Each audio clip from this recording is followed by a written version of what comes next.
Ada orang itu yang kalau pengajian bisa tidur. Dia kan, Ustaz, alhamdulillah Ustaz, sejak anak datang kajian itu enak tidurnya Ustaz. Tapi kalau keluar nggak bisa tidur jemaah. Ini juga ujian jemaah. Bagaimana hukum asuransi dalam pandangan Islam? Ya, kita harus asuransi. Tapi asuransi sama siapa? Asuransi sama Allah Subhanahu wa ta'ala. Orang ketika ikut asuransi karena takut dengan masa depan. Dia takut. Takut miskin. Takut anaknya tidak bisa melanjutkan sekolah. Takut sakit. Takut. Itu yang tadi kita bicarakan tadi. Allah akan menguji kalian dengan rasa takut. Ketakutan itu ada. Yang punya mobil takut mobilnya tabrakan. Yang punya kereta takut keretanya tabrakan. Semua takut. Kadangkala entah kalau di sini jemaah, di Indonesia itu orang mau parkir mobil itu takut. Kalau mobil bagus sih, takut ada tergores, takut apa, masya Allah. Ada seorang yang ini orang tua beli mobil bagus mobilnya jemaah, BMW dia beli, yang paling baru waktu itu. Tahu-tahu masuk rumah. Di rumah itu semua dimarahin sama ayahnya ini. Sang anak heran, kenapa ayah marah-marah, kata dia. Oh, ternyata mobilnya diserempet becak. Tahu becak? Keserempet becak semua dimarahin. Dia belum siap jadi orang kaya. Orang kaya itu diserempet mobilnya, alhamdulillah. Yang penting bukan hatiku yang tergores. Masya Allah. Ini orang mobilnya tergores, hatinya tergores jemaah. Mobilnya nggak nangis. Pernah lihat mobil nangis? Nggak ada yang nangis, itu yang punya jemaah. Subhanallah. Maka kalau bicara asuransi, asuransikan diri kita kepada Allah. Asuransikan anak-anak kita kepada Allah SWT. Bagaimana cerita Allah di surat Al-Kahf tentang dua anak yatim. Bapaknya udah meninggal dunia.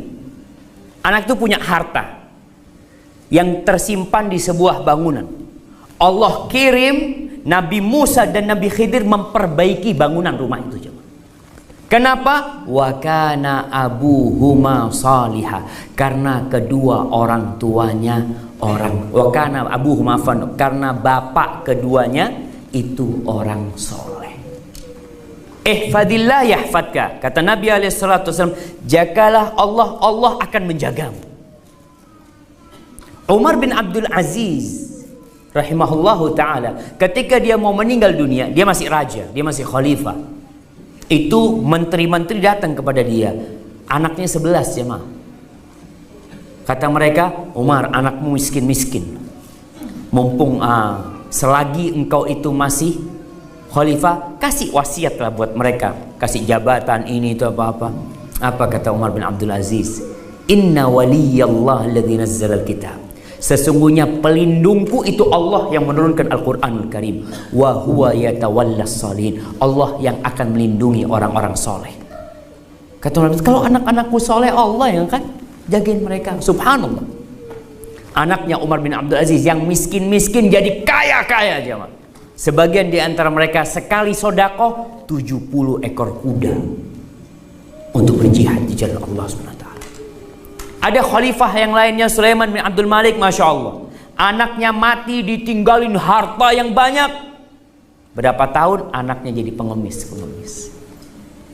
Maka di sini kewajiban kita mengasuransikan diri kita, keluarga kita, kendaraan kita kepada Allah SWT. Caranya gimana?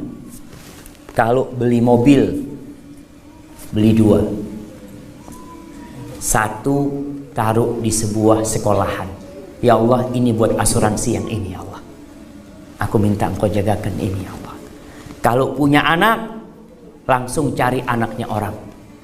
Biayai sekolah dia. Kita cari anak yatim, kita biayain. Itu jadi asuransi buat. Kan kita asuransi taruh duit kan jemaah. Daripada ditaruh di tempat asuransi yang haram, taruh di asuransi yang halal. Ustaz, tapi nanti kalau mau ngambil duitnya gimana Ustaz? Allah yang akan kasih. Ada sebuah kisah di Solo jamaah, Masya Allah. Ini orang tua setiap beli sesuatu pasti 2. Sampai uang belanja tiap bulan dia kasih istrinya umpamanya 5 juta. 5 juta itu dia taruh di sebuah panti asuhan yatim piatu. 5 juta di rumah, 5 juta di yatim piatu. Ya, rumah anak-anak yatim. Beli baju 2. Ya kalau beli baju dia 2. 1 dia berikan kepada orang miskin. Sampai suatu hari sang ayah beli mobil 2. Itu anak-anaknya protes. Ayah, kalau baju 2 oke lah, tapi kalau mobil 2 ya kan ahsan buat anak-anaknya ayah. Kata ayahnya, nak, ayah bukan hanya ingin naik kereta di dunia, ayah juga ingin naik kereta nanti di padang mahsyar sana. Subhanallah. Itu yang namanya asuransi. Tapi kalau asuransi ta'awuni, asuransi yang memang kita hanya menabung ya ma, tidak ada keuntungan apa-apa, tidak ada ribanya, ya silahkan. Seperti orang yang sedang menabung, nggak apa-apa orang menabung. Tapi kalau tadi, nggak Ustaz, anak ini nabung Ustaz 100 juta, tapi nanti setelah 10 tahun bisa keluar berapa? Bisa keluar ya 150 juta. Dari mana tambahannya itu coba? Itu yang nanti dikatakan riba. Maka asuransi tolong dilihat. Pernah melihat tukang beca di Malaysia? Nggak ada tukang beca? Nggak ada. Ada. Pernah melihat tukang beca asuransi becaknya? Becaknya tolong diasuransi. Nggak ada cuma. Tapi yang asuransi malah orang-orang kaya. Kenapa? Uang semakin banyak, rasa takut semakin besar. Artinya ujiannya semakin berat buat dia. Hadza wallahu a'lam bishawab.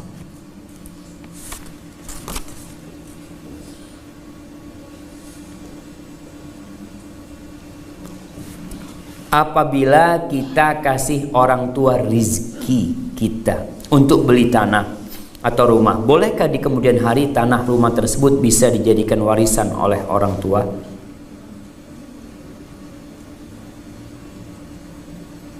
Apabila kita kasih orang tua rizki untuk beli tanah atau rumah, bolehkah di kemudian hari tanah rumah tersebut bisa dijadikan warisan oleh orang tua? Nggak paham. Apa maksudnya jadi warisan buat anak-anaknya? Iya, kalau orang tuanya meninggal, apakah jadi warisan buat anak-anaknya? Iya, jadi warisan. Balik lagi, tapi kan ketika dia berikan kepada orang tua itu sebagai hadiah, sebagai nafkah. Yang tidak boleh jamaah berkaitan dengan zakat. Bolehkah kita memberikan zakat kepada kerabat kita yang nanti kalau dia meninggal dunia kita jadi ahli warisnya? Itu tidak boleh. Contoh mamanya, kita punya adik perempuan, kita kasih zakat dia jamaah. Ketika dia meninggal dunia, adik kita nggak punya ahli waris kecuali kita. Berarti uangnya kan balik ke kita. Itu yang tidak boleh. Tapi kalau kerabat kita, kalau kita tidak mewarisi dia, ini berkaitan dengan zakat ya, bukan dengan pemberian yang lainnya. Ini berkaitan dengan zakat. Kalau kita mewarisi dia, maka dia tidak boleh dapat zakat. Tapi kalau kita tidak mewarisi, silahkan. Jadi kalau yang seperti ini yang dipertanyakan tadi nggak ada masalah, insyaallah. Hadza wallahu a'lam bishawab.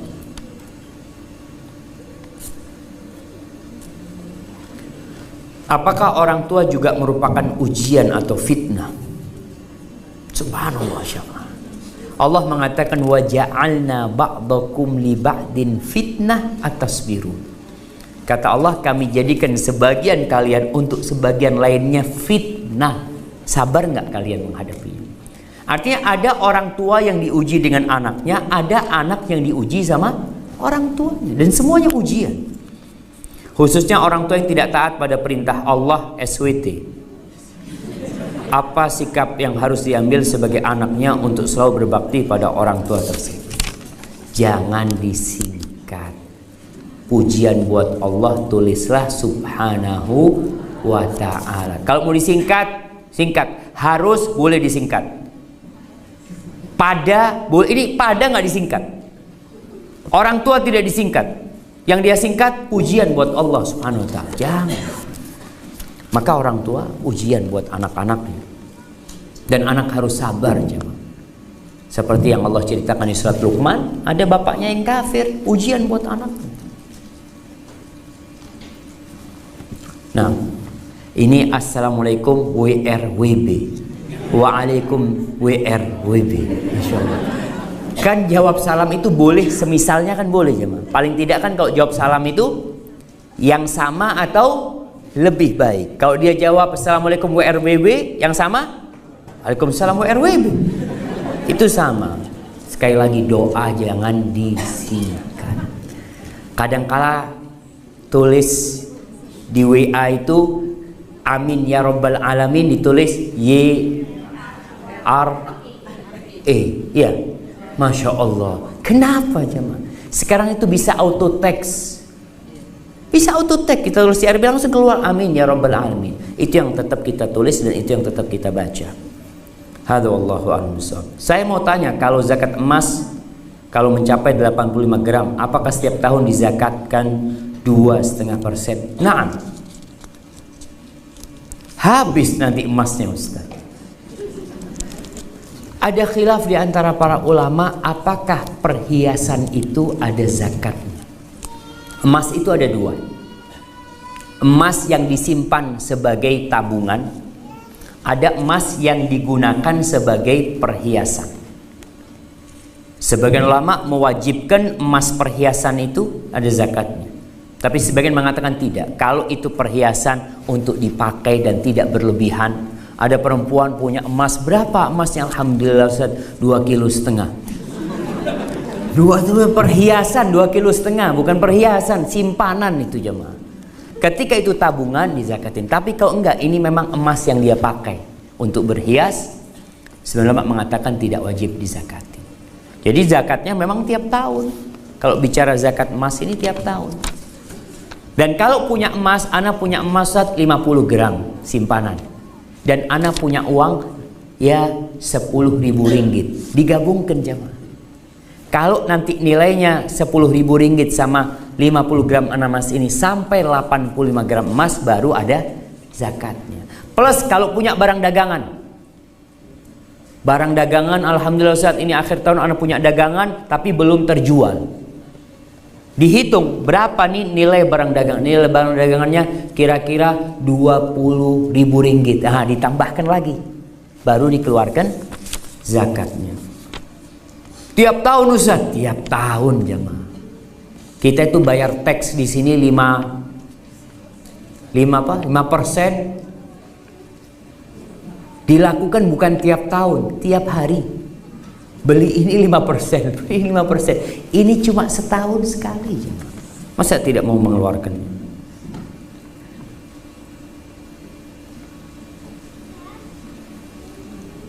Masya Allah, ini pertanyaan panjang sekali. Nanti kalau kita datang lagi jemaah.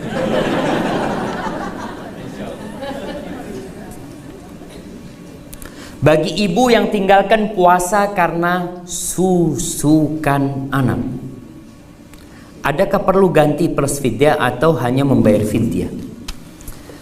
Ada beberapa pendapat ulama, tapi yang ana lebih condong bahwasanya orang yang meninggalkan puasa dan mampu mengganti puasa, maka dia wajib mengganti puasa tanpa fidyah, ganti puasa aja kalau dia mampu. Tapi ada perempuan yang tak mampu. Kenapa? Ustaz, saya hamil nggak puasa, terus menyusuin, habis menyusuin hamil lagi Ustaz, terus nyusuin. Iya, terus seperti itu bertahun-tahun jemaah. Ya di sini dia bayar fidyah jemaah. Tapi kalau enggak, alhamdulillah Ustaz, dia punya anak, kemudian masih ada waktu, ada jeda waktu nunggu, bisa dia ganti puasanya jemaah. Itu insya Allah lebih kuat pendapat itu. Ada yang mengatakan cukup bayar fidyah saja, dan itu diriwayatkan riwayat Ibnu Abbas dan Ibnu Umar radhiyallahu taala anhu. Wallahu a'lam bishawab. Bagaimana jika suami istri dan anak-anak mendapatkan derajat yang berbeda-beda di surga? apakah mereka jadi tidak tinggal bersama di surga? Subhanallah jemaah. Nah, berkaitan dengan keluarga yang berbeda derajatnya, Allah mengatakan walladzina amanu wattaba'athum dzurriyyatuhum biimanin alhaqna bihim dzurriyyatahum wama alatnahum min amalihim min syai'. Orang-orang yang beriman kemudian diikuti oleh anak keturunannya yang beriman, maka Allah akan gabungkan mereka nanti di surga Allah SWT tanpa mengurangi amalan derajat yang tinggi jadi rendah, enggak. Di sini ada dua penafsiran para ulama. Mereka dikumpulkan satu derajat. Yang kedua, mereka tidak dikumpulkan satu derajat, tapi mereka bisa saling berziarah, saling berkunjung. Kayak sekarang lah, bapak-bapak, ibu-ibu ada di Dubai, orang tuanya di Indonesia, kan bisa saling berkunjung, dan itu sudah bahagia mereka dengan seperti itu. Maka sebenarnya ulama mengatakan mereka kalau suami istri dikumpulkan, tapi kalau anak sama orang tuanya, maka mereka akan saling berziarah. Hadza wallahu a'lam bishawab. Afwan Ustaz, saya mau bertanya di luar tema. Saya punya nazar.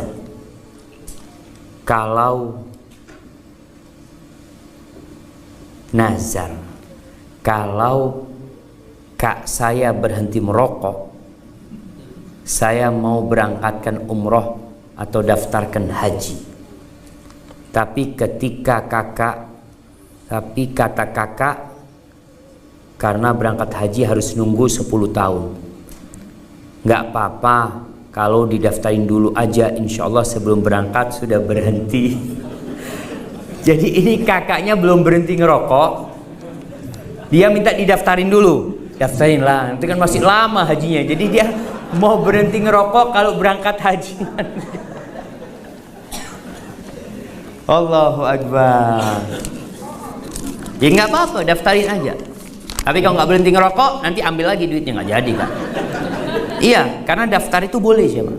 Jadi nanti ketika sudah waktunya berangkat, boleh diambil nggak duitnya? Boleh diambil. Ketika kakaknya nggak berhenti ngerokok, sudah kakak ambil lagi duit. Supaya serius dia berhenti ngerokok. Tapi nggak apa-apa, daftarkan, mudah-mudahan sebelum itu sudah berhenti. Jemaah, kenapa sih susah berhenti ngerokok? Ada apa di rokok ini? Apakah kalau orang rokok, anak kalau ngerokok badannya tambah sehat? Nggak ada. Orang rokok yang ada batu-batu, ya subhanallah. Kita udah bicarakan kemarin di pesawat nggak boleh ngerokok.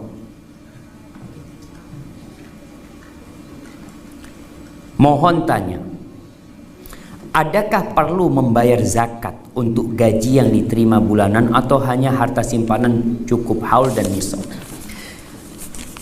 Ahibati fillah, nisab 85 gram emas itu untuk harta yang sudah berputar 1 tahun. Tidak dipakai. Kita punya uang 100 gram emas tidak dipakai selama 1 tahun. Kalau orang mengeluarkan zakatnya tiap bulan, boleh. Dia mengatakan, Ustaz, anak akan keluarkan zakat tiap bulan. Mamanya anak tiap bulan akan keluarkan 1000 dirham. Nanti ketika bulan Ramadan umpamanya, dia hitung berapa kewajiban dia mengeluarkan zakat. Oh, ternyata anak punya kewajiban mengeluarkan zakat 12.000 dirham. Berarti kan sudah dia bayar kan? Jadi dia niat mensegerakan zakat.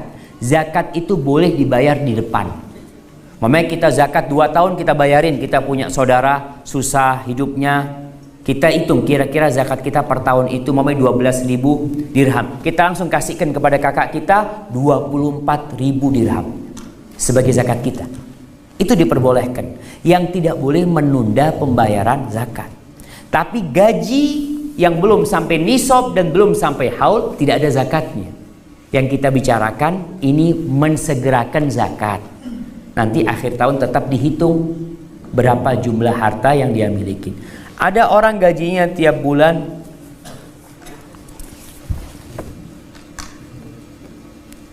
ada yang gajinya 20.000 dirham, ada. Udah sampai nisab nggak 20.000 dirham? Udah lebih? Gimana? Nisabnya 17.500. Oke nih, 20.000 dirham. Wajib zakat nggak nih? Nggak wajib. Nunggu sampai, karena bisa jadi akhir tahun duitnya tinggal 5.000 dirham.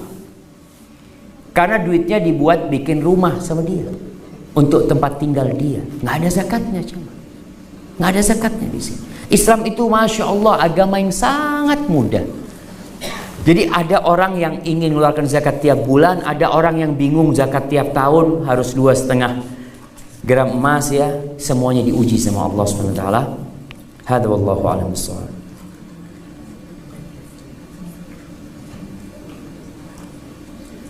Saya mau tanya, Masya Allah, nah izin minum dulu.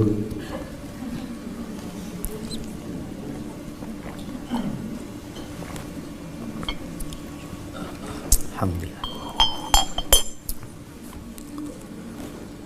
Saya mau tanya perihal yang dapat menjatuhkan orang beriman ke dalam neraka saat berada di sirat. Salah satunya tadi disebutkan karena memutuskan silaturahim. Maksud silaturahim ini apakah hanya yang berhubungan darah saja atau berlaku untuk semua umat baik muslim atau non muslim pun? Silaturahim itu artinya berbuat baik kepada kerabat kita. Kerabat itu yang ada hubungan darah sama kita. Paman kita, sepupu kita. Sepupu juga sama bahasa Melayunya. Sepupu, ada 2 pupu. Iya. Ada 2 pupu, sepupu mereka kerabat kita, kita wajib menjaganya. Tidak dengan orang-orang lain. Yang lainnya dengan umat Islam yang lainnya, itu namanya menjaga ukhuwah Islamiyah. Mereka punya hak-hak yang harus kita berikan. Salah satu hak mereka adalah kalau berjumpa kita salami. Kalau kita berjumpa kita tidak memberikan salam, berarti kita telah memutus ukhuwah Islamiyah. Bukan silaturahim, bukan ukhuwah Islamiyah. Jadi silaturahim ini untuk yang ada hubungan darah. Hadza wallahu a'lam bishawab.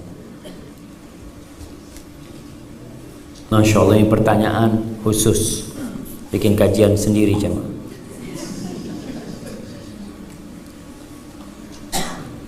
Sebagai saudara tua, saya berniat untuk menabung untuk membantu adik saya menikah. Tapi saya berpikir untuk umroh juga. Mana yang lebih utama? Lihat kondisi. Kalau dilihat anaknya, adiknya memang perlu untuk menikah, dan kalau tidak menikah berbahaya buat dia, maka berikan kepada adik. Tapi kalau nggak usah, adik insya Allah masih bisa ditunda lah. Berangkat umroh, anak kayaknya mau berangkat umroh dulu, silahkan berangkat umroh. Jadi lihat kondisi mana yang lebih mendesak. Bagaimana seorang yang pernah berhutang dengan kad kredit, yang hutangnya sudah puluhan tahun, sekarang sudah impossible untuk dibayar karena rekat yang sudah lama. Rekod, apa rekod ini? Catatan ya. Karena rekod yang sudah lama, takut dengan dosa tidak membayar hutang. Adakah dengan bersedekah boleh menghapuskan dosa tidak membayar hutang? Minta penjelasan dari Ustaz. Lihat jamaah, kalau mereka perusahaan tempat kartu kad kredit itu sudah ada istilahnya memutihkan, artinya sudah tidak dianggap hutang, sudah seperti orang yang mengikhlaskan, sudah nggak punya utang berarti dia. Tapi kalau ternyata tidak, maka dia harus bayar. Kemudian ada hutang-hutang kita di masa lalu yang kita lupa. Orang itu sudah tidak ada lagi.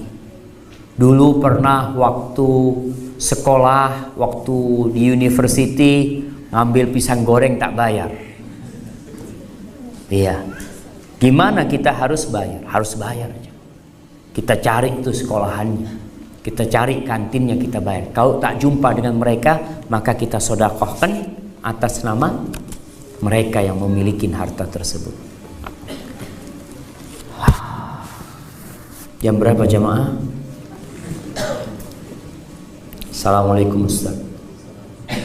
Apa pandangan pendapat Ustaz tentang poligami? Siapa yang tulis pertanyaan ini? Kasih hadiah. Mana yang bertanya? Suami siapa itu? Kasih hadiah jemaah. Apa pandangan pendapat Ustaz tentang poligami? Untuk wanita katanya jaminannya surga bila ikhlas menjalaninya. Tetapi sebagai manusia biasa terkadang tidak luput dari ketidakikhlasan. Ini perlu dijawab apa tidak? Tak perlu kata jemaah. Ahibati billah. Ini puan-puan yang di sini. Tuh bapak-bapak kalau lagi nggak ada istrinya bicara poligami ini, tapi kalau ada istrinya diam guys. Jadi masya Allah jemaah. Tapi itu bagus. Artinya bapak-bapak menjaga perasaan istri. Masya Allah jemaah. Kalau mau nikah, nikahlah. Tapi dengan syarat bisa berlaku adil. Jangan sampai menolong janda dan menjandakan istri sendiri. Paham gak jemaah? Kadang-kala laki-laki enggak, anak akan tolong janda-janda yang ada ini. Masya Allah, 3 janda dia selamatkan. Istrinya jadi janda.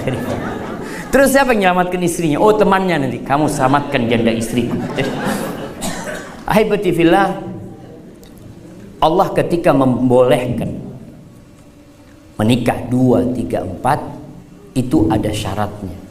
Fa in khiftum alla ta'dilu fawahidah. Kalau kalian takut tidak bisa berlaku adil, cukup 1. Enaknya nikah 2, 3, 4 itu berapa lama coba? Supaya ibu-ibu tahu, ibu-ibu perempuan ini kadang-kadang berpikir suami ini bersenang-senang terus kalau punya istri 2, 3, 4. Sebagian laki-laki itu hidup dalam azab. Mungkin dia bersenang-senang 1 bulan. Setelah itu istri yang ini punya anak, anaknya masuk rumah sakit, masuk hospital, ngurusin mertuanya sakit, mertuanya mati. Dia punya berapa mertua? Punya banyak mertua. Bingung dia jamaah. Jadi kadangkala perempuan hanya berpikir, wah bersenang-senang. Tidak, itu tanggung jawab. Maka perempuan ketika melihat suaminya menikah lagi, kalau dia dilihat bisa berlaku adil, alhamdulillah. Tapi kalau ternyata zalim, kasih tahu suaminya, bang, kalau abang zalim kayak gini, apa manfaatnya? Ketika nanti pada hari kiamat akan mendapatkan siksa. Ada suami pada hari kiamat dituntut oleh 4 istri. 4 istrinya menuntut karena dia suami yang zalim kepada mereka. Jadi ada sebagian laki-laki jamaah itu hanya mau bergaya ya. Istri berapa? Alhamdulillah 4. Antum 3 ini sedang melamar yang keempat. Jadi untuk berbangga-banggaan saja. Ingat, niatkan ibadah lillahi ta'ala. Kalau tidak mampu cukup 1. Jadi bagi perempuan memang tadi ujian. Itu bala. Perempuan suaminya nikah lagi ujian. Perempuan suaminya tidak nikah lagi juga ujian. Ujian apa enggak ujian ibu-ibu? Tetap ujian. Ustaz, anak ini punya suami zalim, ingin kezalimannya dibagi 2 Ustaz. Dia ingin suaminya nikah lagi supaya kezalimannya bagi 2. Jadi sehari zalim di sini, sehari zalim di sana. Jadi enggak tiap hari dia dizalimin sama suaminya. Ada yang seperti itu jemaah. Jadi semuanya diuji. Yang sukses dalam ujian cuma 2. Kita sudah sebutkan, yang bersyukur dan yang bersabar. Maka jadilah salah satu dari orang tersebut. Nah, ini ada pertanyaan terakhir jamaah. Assalamualaikum Pak Ustaz. Waalaikumsalam. Siapakah yang berkewajiban menafkahi ibu ketika bapak kami meninggal? Kebetulan saya seorang ibu rumah tangga saja dan memiliki kakak laki-laki yang kurang mampu secara ekonomi. Saya sudah berusaha menafkahi ibu saya, namun gaya hidup ibu saya tinggi sekali. Sehingga suami saya kewalahan.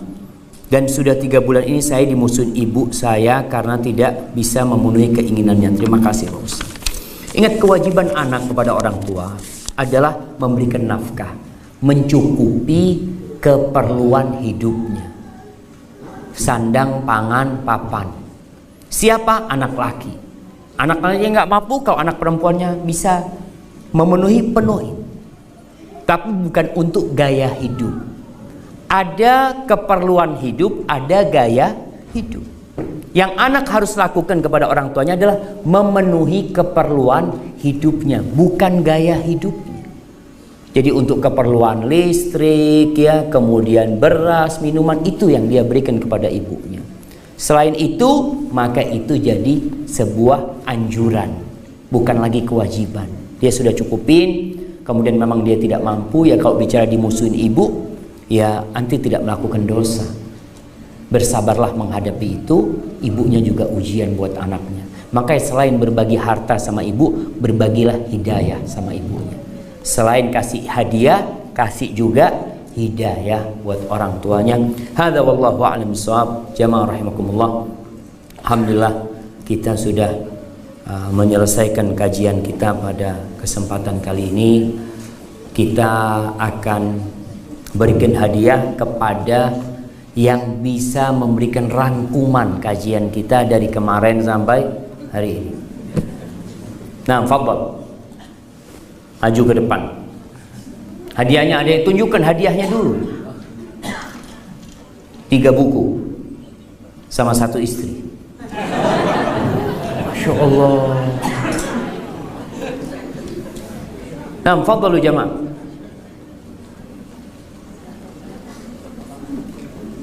Tiga buku. Semuanya kalau bil kasih. 3 buku. Ada 7. Masya Allah. 3 buku sama 4 lain. 4 lain. Ya, 4 yang lain dikasih jamaah. Fadhalu jamaah. Bapak-bapak, Ustaz, kita hanya mendengarkan dari kemarin, Ustaz. Yang mencatat jemaah, baca catatannya, nggak apa-apa. Ibu-ibu ada yang mencatat?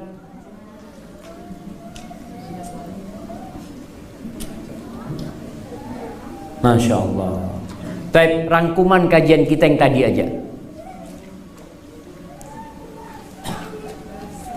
Udah ngantuk semua Bapak Ustaz, sudahlah tutup udah Ustaz. Taib hadiah buat peserta paling jauh.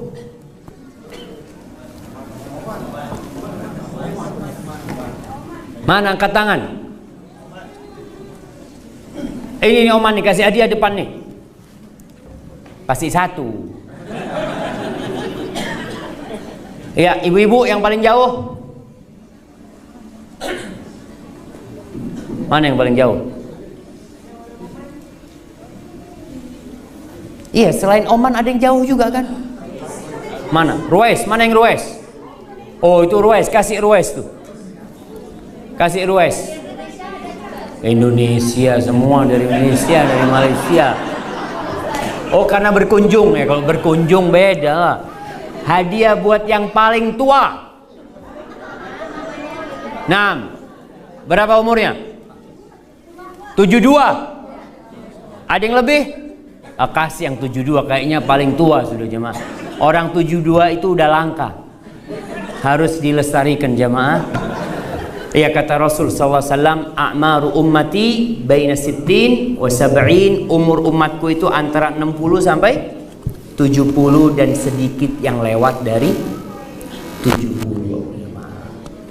Hadza wallahu a'lam bishawab. Ingat, tujuan kita diciptakan adalah mengabdi kepada Allah Subhanahu wa taala. Semua gerak-gerik kita, semua perbuatan, ucapan kita niatkan untuk lillahi taala, dan ketahuilah kita akan meninggal dunia dan akan ditanya tentang semua yang kita lakukan. Allah berfirman, "Faman ya'mal mithqala dzarratin khairan yarah wa may ya'mal mithqala dzarratin syarran yarah." Sebesar dzarrah itu apa jemaah? Semut.